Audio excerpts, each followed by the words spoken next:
I suppose I would use it as an opportunity for families to be reassured that wonderful and educational things are happening in early childhood education across different service types. I think also, I couldn't say if every family in Australia would have a look at the early years learning framework and decide, oh, this now makes me understand early childhood education. But I do think it's an opportunity to have a shared vocabulary, and sometimes we want to use words like curriculum or learning or educator, and we want to be able to, I guess, substantiate what they mean, but at the same time have an open dialogue with families, because I work in Redfern. So what does the word learning mean in the cultural community in Redfern? So how can I engage families' different understandings of what that means? What can I learn about families' understandings of those vocabularies?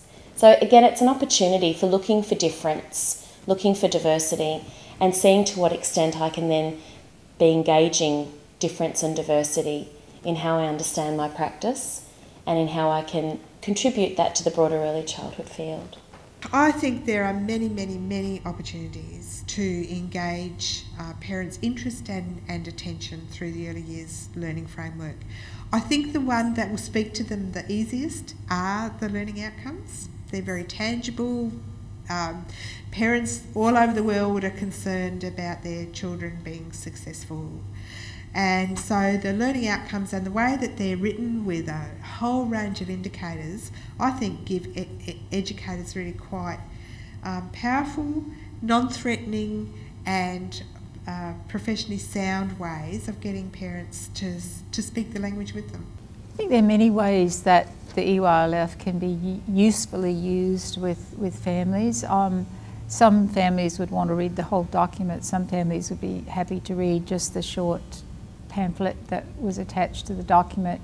But I think more importantly than that, there's some ideas within the framework, such as belonging, being and becoming, that might capture parents' interest, families' interest, and engage them a bit more with their child's experience in the early childhood setting, but also just be kind of interesting things to think about in relation to their own children and their child rearing.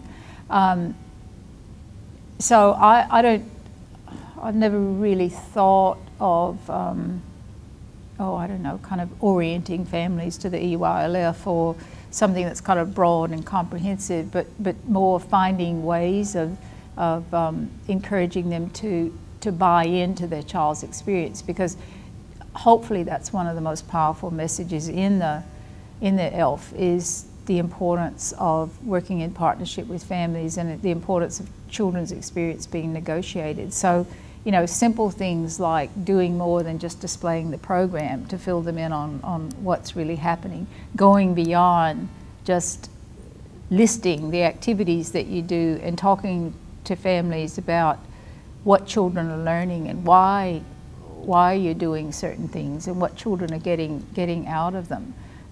Really paying attention seriously to what parents want, inviting them to express their concerns, inviting them to be constructively critical and, you know, responding respectfully to that. I don't think you necessarily have to label, oh, I'm doing this because this is what this new framework encourages me to do. But I think that's how you engage parents. It's about engaging them in their child's life, in their child's experience, more than it is about engaging them with the framework, I would say.